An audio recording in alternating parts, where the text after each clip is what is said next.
امام نسائی رحمہ اللہ نے حضرت انس ابن مالک رضی اللہ عنہ کی روایت نقل فرمائی ہے کہ وہ فرماتے ہیں کہ جناب رسول اللہ صلی اللہ علیہ وسلم کا ارشاد ہے، ان للہ اہلین من الناس، اللہ جل جلالہ کے لیے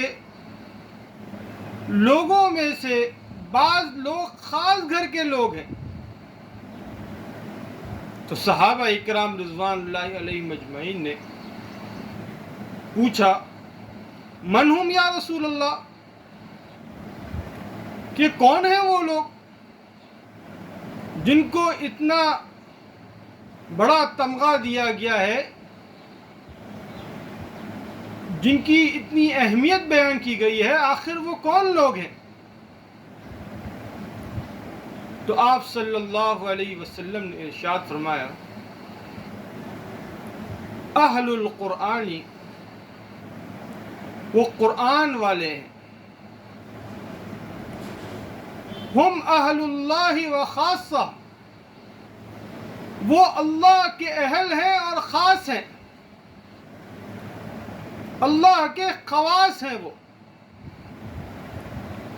یعنی جو لوگ ہر وقت قرآن کریم میں مشغول رہتے ہیں، اس کے ساتھ خصوصیت سے اس کے ساتھ تعلق رکھتے ہیں، تو ان کو یہ بشارت ملی ہے کہ وہ اللہ کے خواص ہیں۔ کتنا آسان عمل ہے کہ قرآن مجید کے ساتھ جو لوگ ایک خاص شغف رکھتے ہیں اور کثرت سے تلاوت کرتے ہیں اور کثرت سے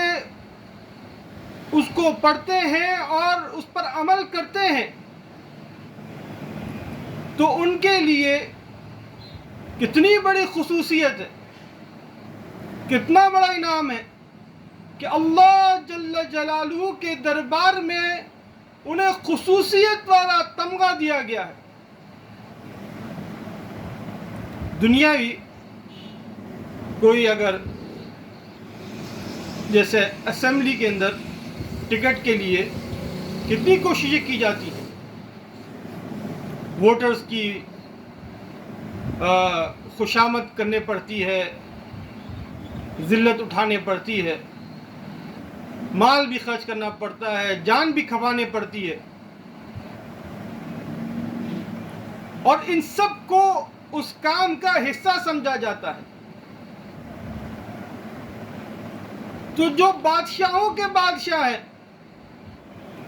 ساری کائنات جس کے قدرت کے قبضے میں ہے،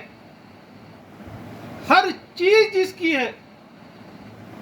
اس کے دربار میں